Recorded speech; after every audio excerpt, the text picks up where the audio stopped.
Hello again, and welcome to Chapter 7 of Ancient and Medieval World History.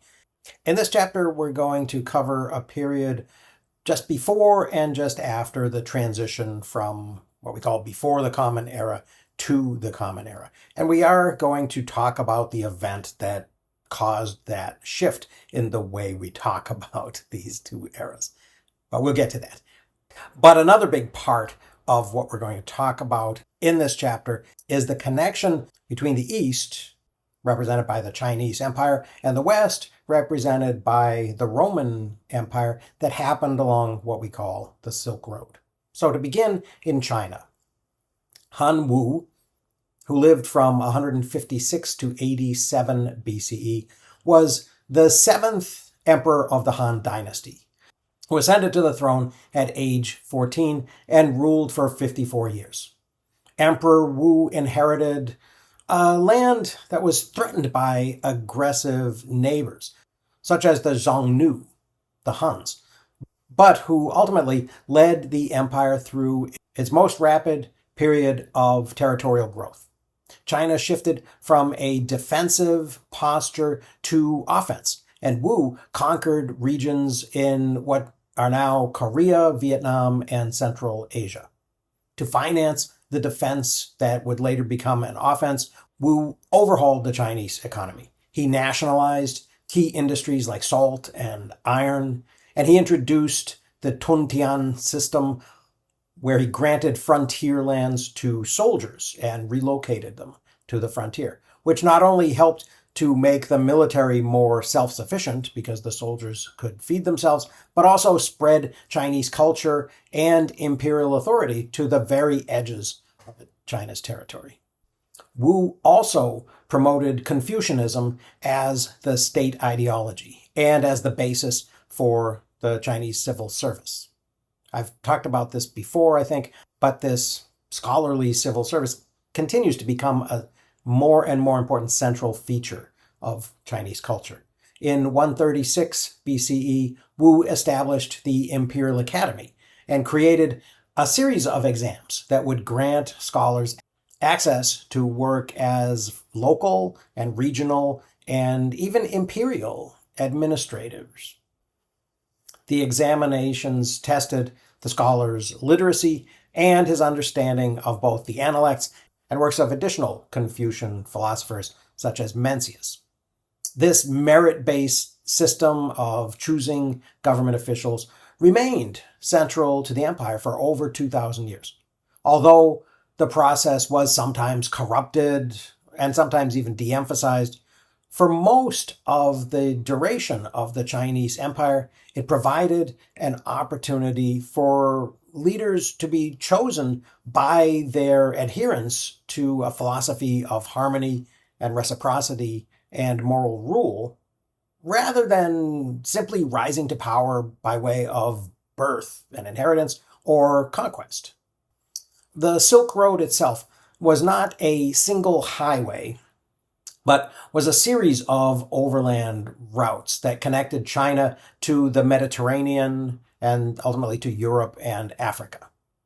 Although East-West trade had existed since the Bronze Age, Han Wu's conquest of the Xiongnu and his reorganization of the economy provided a more stable route and provided products that would be valued in the West. In 138 BCE, Wu sent a diplomat named Zhang Qian. I may be mispronouncing that, but I'm doing the best I can, with a 100-man delegation to open relations with the Yuezhi nomads, who had themselves been displaced by the Xiongnu. The envoy was captured by the Xiongnu, actually, and held for a decade, but he escaped, and he completed his mission, traveling over 12,000 miles through modern Xinjiang and Uzbekistan. He returned to China in 126 BCE with maps of 36 kingdoms, exotic goods, and very credible stories of an interconnected world beyond the Pamir Mountains. So after defeating the Xiongnu in battle in 119 BCE, Han Wu sent Zhang back to the west in 115 with a caravan of over 300 men, carrying valuable silk textiles, gold, and lacquerware as gifts for Wusun chiefs. The Wusun were another of the steppe cultures that also had no love for the Xiongnu. Wu also offered a Han princess, who was his grandniece, I think, to wed the Wusun king, in the first of many examples of princess diplomacy in China's historic relations with its neighbors. The princess, Liu Zixun, became famous in Chinese literature as the author of a poem called The Song of Sorrow. And part of it goes like this. My family married me off to the edge of the world, far away in the strange land of the Wusun king. A domed hut is my chamber, and felt my walls. Meat is my food, fermented milk my drink. Living here, I long for my land, and my heart aches, wishing I could be a yellow swan and return to my old home. The yellow swan is a legendary bird that was said to be able to fly 1,000 miles non-stop. The domed hut is, of course, a yurt, and fermented milk is still a popular drink in Central Asia. The princess, unfortunately, died young and far from home. But the Wusun reciprocated, sending 20 envoys back to China with Zhang, bearing furs and horses. And these very special, elite, heavenly horses from the Fergana Valley in Uzbekistan were probably the ancestors of the Akhal Teke breed, which are still valued for their intelligence, speed, and endurance. The descendants of these original horses and several thousand more that the emperor went and got to add to this herd revolutionized the Han Empire's archer cavalry. Now in Rome, after the assassination of Julius Caesar in 44 BCE, the group of senators who had planned and carried out the killing were unable to reinstate the Republic as they had hoped. The senators, believing that their violence was justified in order to remove the tyrant, called themselves liberators and actually paraded through the forum with their bloody daggers raised high. But instead of the acclaim that they expected was coming their way, they were met with riots from a populace that had considered Caesar to be their benefactor. Julius had, in fact, provided lots of benefits for the Romans. And he had even bequeathed public gardens and a cash gift of 300 sesterces, which is comparable to the annual salary of a soldier, to every citizen in his will. So even from death, he confounded them. The Senate, fearing mob violence, granted the conspirators, who were kind of their allies, amnesty, but also pardoned Caesar's allies, whom they had been planning on prosecuting. Caesar's grand-nephew, Gaius Octavius, returned to Rome from Illyria in the Balkans when he heard of his uncle's death and took the name Gaius Julius Caesar Octavianus. Although he was only 18 at the time, Octavian quickly raised 7 legions, veterans of Caesar's wars, who were still very loyal to him.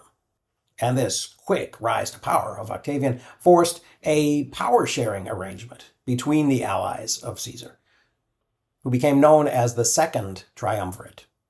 The liberators fled, with Brutus and Cassius seizing control of the eastern provinces of Syria and Macedonia. The 3 men who shared power were Octavian, Mark Antony, and Marcus Aemilius Lepidus. Over the next year, these triumvirs proscribed, that is, marked for death, about 2,000 aristocrats and 300 senators, including Cicero, who, as I've already mentioned, was beheaded in 43 BCE. The triumvirs chased down the liberators, and here I should probably mention that most senators and consuls in the Roman government also worked as generals and led armies. So they weren't afraid to get their hands dirty. So the triumvirs chased down the liberators and defeated them in the Battle of Philippi in Macedonia in October 42 BCE. This battle involved over 200,000 men, about equally split between the sides. Ptolemaic Egypt supported the triumvirs, while the Parthian Empire actually sent a cavalry force to aid the liberators, with the goal of trying to split the Roman Republic. Brutus faced Octavian, while a little way away, Antony's legions fought Cassius. Although both sides fought kind of poorly, and Brutus made initial gains against Octavian, in the long run, both of the liberators lost their battles, and both Cassius and Brutus committed suicide. Antony is said to have covered Brutus's body after his death with a purple cloth as a sign of respect. Purple, you'll recall, was a very expensive color, and purple robes were reserved for only the most important Romans. They hadn't been friends, but Antony had been told that Brutus had insisted, as a condition of going along with the plot to kill Julius Caesar, that Antony must be spared. So he felt he owed him for that, I guess. Victory over their shared enemies left the three leaders really with no one to fight but each other. Mark Antony, who controlled the wealthy provinces of Egypt and Anatolia on the border of Parthia, allied himself with the Ptolemaic queen, Cleopatra VII. Lepidus was fairly easily sidelined by Octavian, who ultimately controlled all of Italy and Gaul. Cleopatra VII, who I had promised to talk about in the last chapter, and I'm finally getting to now, lived from 69 to 30 BCE, and was one of the final Egyptian pharaohs. She's typically thought of as being the last ruler of Ptolemaic Egypt, although, as it turns out, her son ruled for a couple of days after her death. In any case, she was a member of the Macedonian Ptolemaic dynasty, who was married to her 10-year-old brother, Ptolemy XIII, when she was 18 years old.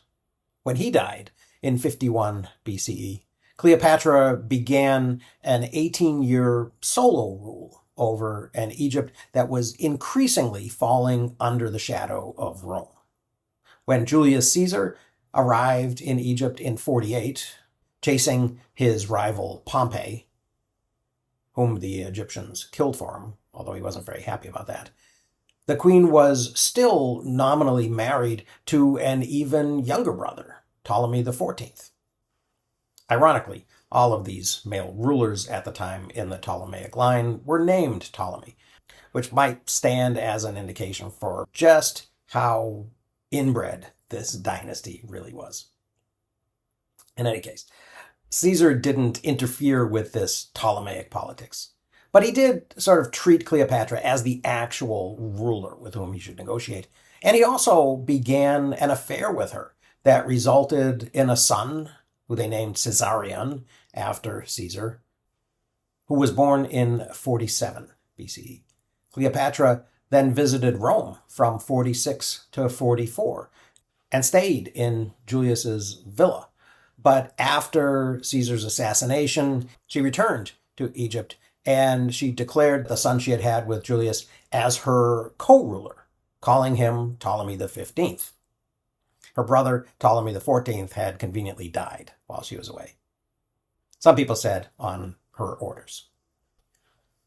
So Cleopatra sided with the friends of Caesar in the Liberators' Civil War. And she also began an affair with Mark Antony when they met in Anatolia in 41 BCE. She actually had 3 children with Antony. 2 of them were twins.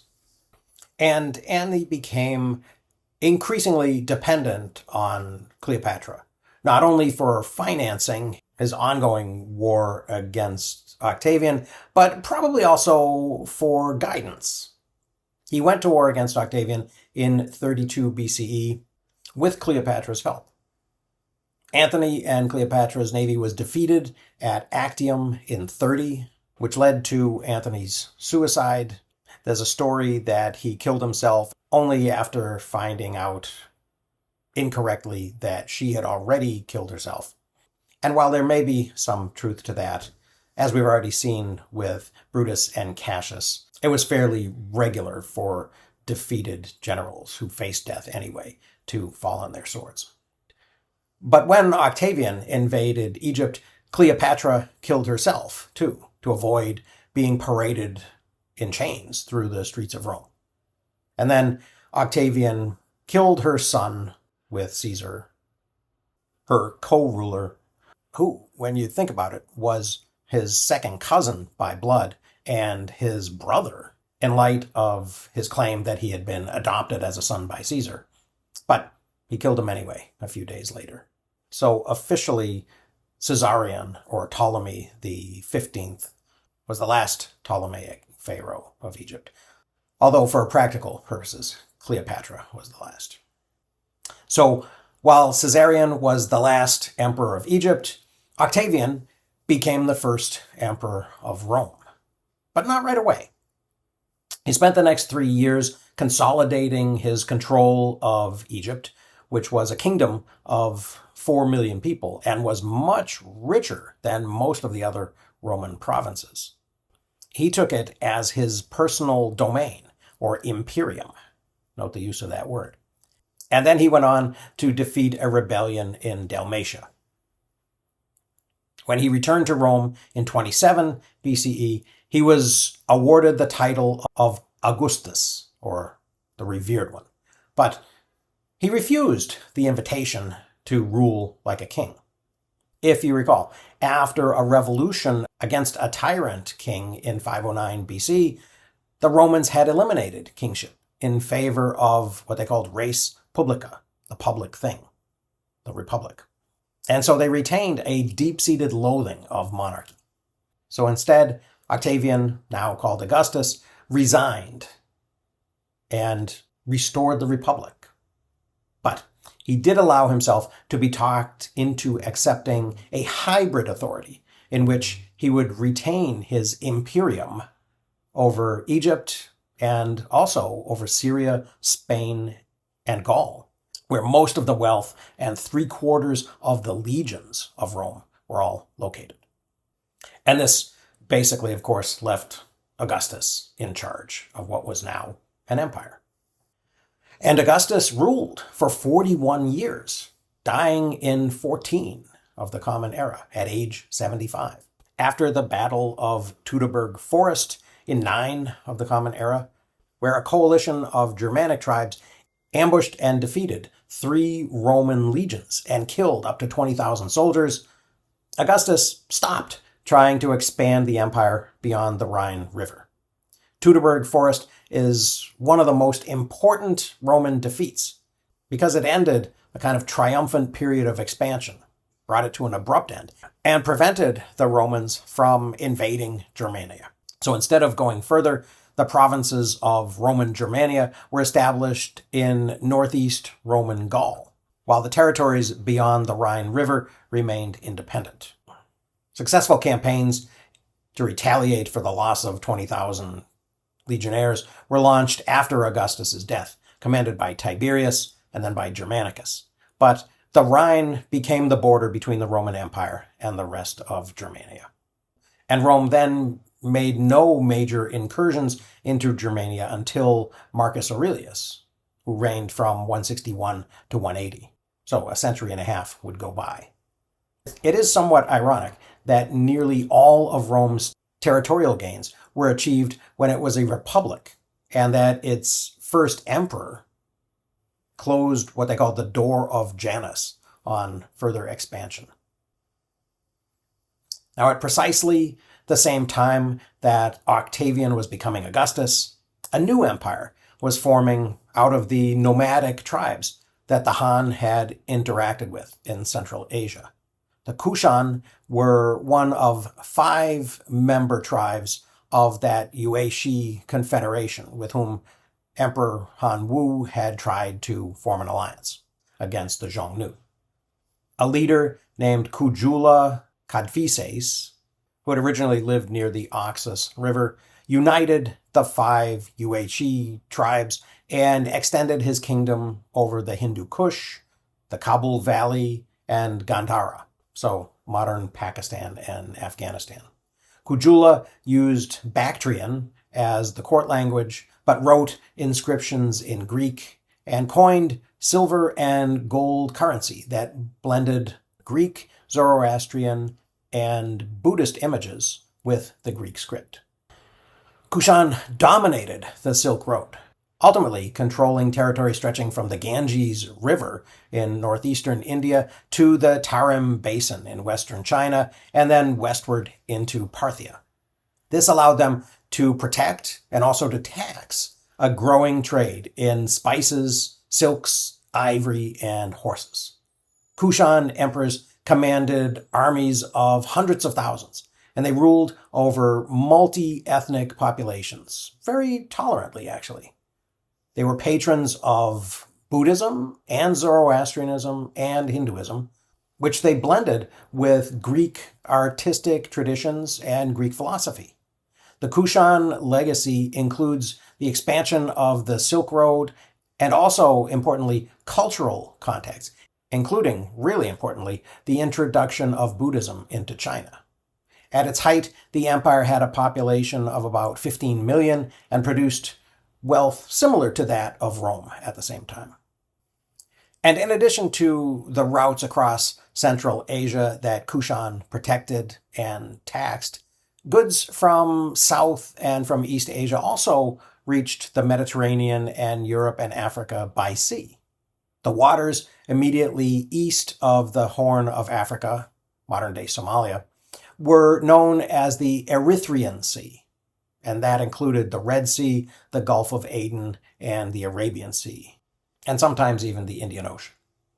The Red Sea and the Persian Gulf both allowed sailors to get very close to Western populations, which is why places like Cairo and Baghdad would later be endpoints of the Silk Road for centuries. But beginning in the 1st century BCE, the kingdom of Aksum emerged during the decline of Ptolemaic Egypt and flourished as a trade center that linked Rome, India, Arabia, and sub-Saharan Africa. Aksum exported ivory, gold, and emeralds from Abyssinia, essential oils like frankincense and myrrh, slaves, and even exotic African animals. Its imports included Roman wine, glassware, and metals, Indian spices and cotton textiles, Chinese silk textiles, and Arabian horses. The Periplus of the Erythraean Sea, a Greek sailing guide written around 60 in the Common Era, describes the Aksum port of Adulis, which is in modern-day Eritrea, as a great emporium where Aksumite merchants traded with barbarians from the interior. Before he was defeated by Octavian, Mark Antony had a significant role in destabilizing the Levant. The eastern Mediterranean coast stood between the Roman Republic and the Parthian Empire, which existed in what is now mostly Iran between 247 BCE and 224 of the current era. Antony's conflicts with the Parthians exacerbated unrest in the Levant. The Parthians invaded Roman-controlled Syria and Judea, and then they supported a Hasmonean rebellion which forced the Roman-appointed governor, Herod, to flee to Rome to solicit Roman aid. Herod's pleas were rewarded, and when the Romans took back Jerusalem in 37 BCE, he was installed as king. But the damage done to the region and the disruption of the trade routes caused widespread misery and resentment. After Herod's death, his kingdom was split between his sons Herod Antipas and Archelaus. But the latter, Archelaus, was deposed in the year 6 of the current era, and Judea became a Roman province under prefects like Pontius Pilate, who ruled there from 26 to 36. Direct Roman administration increased the tensions even more. And in this climate, a charismatic preacher named Jesus began spreading a message of peace and love and social justice, declaring that the kingdom of God was at hand. This message resonated with many in Galilee first and then later in Judea and in the city of Jerusalem, and this frightened some Jewish leaders. Pilate was well known for his brutality and ruthlessness. He had attacked a pilgrimage of Samaritans, on their way to a sacred mountain and had massacred unarmed people whom he had suspected of plotting some type of a revolt. There was a lot of paranoia about potential revolts. And Caiaphas, the Jewish high priest, who had been appointed by the Romans and told to maintain order among his people, reportedly said that it was better for one man to die than for a whole people to be wiped out. So this peaceful preacher, Jesus, was convicted of sedition against Rome, apparently for allowing himself to be called King of the Jews, and he was executed by crucifixion, which was a method typically reserved for slaves and rebels and bandits. But it wasn't an uncommon method. Historians have estimated that until the practice was abolished by the Emperor Constantine in the 3rd century, Rome executed tens of thousands and possibly up to 100,000 victims in this way. For example, after the slave revolt led by Spartacus in Italy, about 6,000 men were crucified along the Appian Way, which is the major road from Rome to southern Italy. Although a lot of this story comes from the New Testament of the Christians, that was not written down until a generation or two after the events that they described had taken place, there is so little corroboration and really so much fervent belief in these events that most historians treat them as at least partly historical. And because they play such a huge role in Western history, I think it's important for me to make them part of my story. The immediate political result of Jesus' crucifixion seems to have been a general suppression of the immediate tension, particularly as Jesus' followers fled. But in the longer run, this just increased resentment against the Roman occupation. We'll discuss the religious implications of the events more fully in the next chapter. But at some point during the aftermath, stories of an empty tomb and of post-crucifixion appearances of Jesus to his followers began to circulate, and talk of resurrection began to spread outwards from Jerusalem. This was the beginning of Christianity. And tension in the Levant continued to grow for another generation before finally erupting from 66 to 73 in the First Jewish Revolt, or the Roman Jewish War. Ethnic hostilities, heavy taxation, and ongoing Jewish resentment over religious and cultural suppression exploded when rebels in Jerusalem killed the Roman garrison in the year 66 and seized the temple, minting their own coins to proclaim their independence. The Romans were quickly expelled from the city, with about 6,000 being killed, and the rebels ultimately held Jerusalem, Galilee, and Idumea, and fortified strongholds like Masada. In 67, the Roman general Vespasian recaptured Galilee. Over the next 2 years, Roman legions took back most of the provinces, except Jerusalem, but over 100,000 refugees, seeing the writing on the wall, fled the city.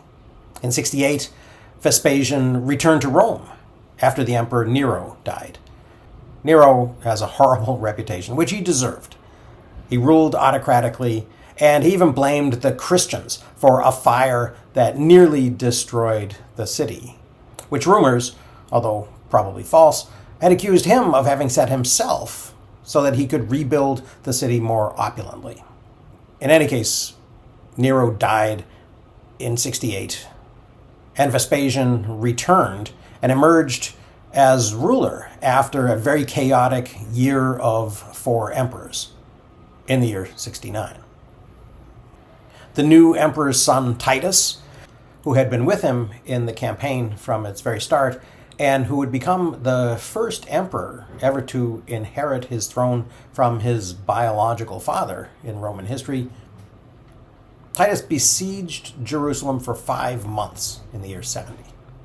Starvation and fighting killed probably more than 500,000 people before the city was finally conquered, the temple burned, and 97,000 residents were enslaved. Vespasian, who had inherited an empty treasury in Rome from Nero, brought home tens of thousands of talents as loot from the Levant. This wealth financed the building of the Colosseum and also aid for refugees from the eruption of Vesuvius, which happened in 79. A small community of Jesus followers, the first Christians, seem not to have been involved in the fighting and had probably already left the region. The destruction of the temple and Vespasian and then Titus's banning of Jews from Jerusalem, along with the halving of the Jewish population from about 3 million to only about 1.5 million, accelerated the diaspora of the Jewish people. This dispersion of Jewish people into foreign cultures had already begun with the Assyrian conquest and the Babylonian captivities centuries earlier. But this really accelerated it. By the 2nd century, Jewish population had recovered to about 5 million, but only 10% of them lived in Palestine. One of the final holdouts of this revolt was the fortress of Masada, which had been built in 37 BCE by the original King Herod on the edge of the Judean desert. The fortress had a 2-mile perimeter wall with 28 watchtowers and cisterns that held 200,000 gallons of water. Although it had been partially abandoned after Herod's death, zealots and sicari, or assassins, occupied it and massacred the Roman garrison there after the fall of Jerusalem. A Roman legion was sent, and it built 8 forts and a 6.5-mile wall around the fortress to prevent anyone from getting out, and then it began a siege that lasted about 9 months. In the summer and fall of the year 72, 10,000 workers carried stones up the sheer cliffs to build a 1,400-foot ramp that was 300 feet wide. In April 73, when the Romans finished their ramp and stormed the walls, they found 960 bodies. The defenders had all committed mass suicide, except for 2 women and 5 children who had hidden in a cistern who told the tale. Ironically, the period beginning with the ascension of Augustus and lasting a couple of centuries is sometimes known as the Pax Romana, which means the Roman peace. The first half-century of the empire was anything but peaceful, as we've seen. After the conclusion of the Jewish revolt, things did calm down a bit, but a second revolt in Judea from 132 to 135 resulted in another 500,000 Jewish dead and the complete banning of Jews from the region and Jewish religious practices. The Emperor Hadrian, who presided over this military action, also built a wall in northern England to defend Roman Britannia against the Picts. Hadrian actually is the emperor who shifted from the aggressive expansionism of his predecessors, especially his immediate predecessor Trajan, to a policy called Defensio Imperii, defense of the empire, which secured the borders of an empire that now spanned about 5 million square kilometers and controlled over 50 million people. This also helped to stabilize imperial finances. On the other end of the Silk Road, there was also a period that historians have described as the Pax Sinica, the Chinese peace, that corresponds with the Han Dynasty, which lasted from 206 BCE to 220 of the Common Era. The peak period, or golden age, of this peace is said to have been the century before and the century after the beginning of the Common Era, so 100 BCE to about 100 CE, under the Han emperors Wu and Ming.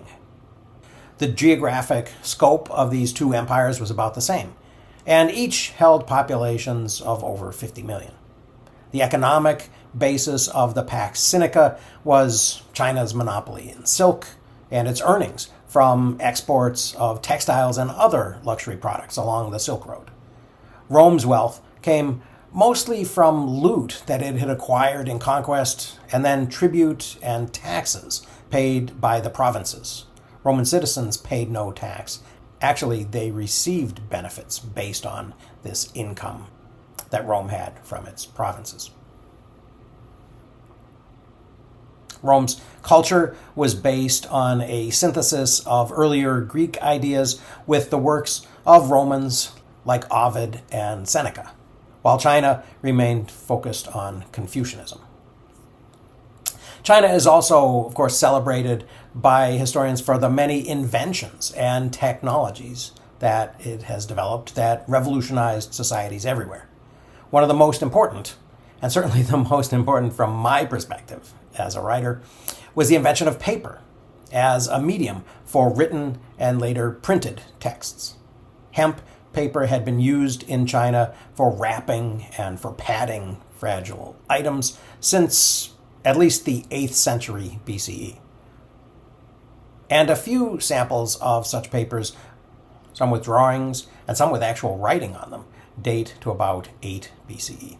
But it was the director of the Han imperial workshops, Kai Lun, who standardized the papermaking process using mulberry bark and other fibers in 105 of the Common Era. He submitted samples of his new bark cloth to the emperor, who approved it for use in official documents, maps, and records. According to the Hu Hanshu, or the history of the later Han, quote, "In ancient times, people used knots on cords for records. Later, they used bamboo slips and silk, but these were heavy and expensive. In the first year of Yuan Xing, that is 105 AD, Kai Lun made a report. Using tree bark, hemp ends, rags, and fishnets, he created paper that was light, strong, and smooth for writing.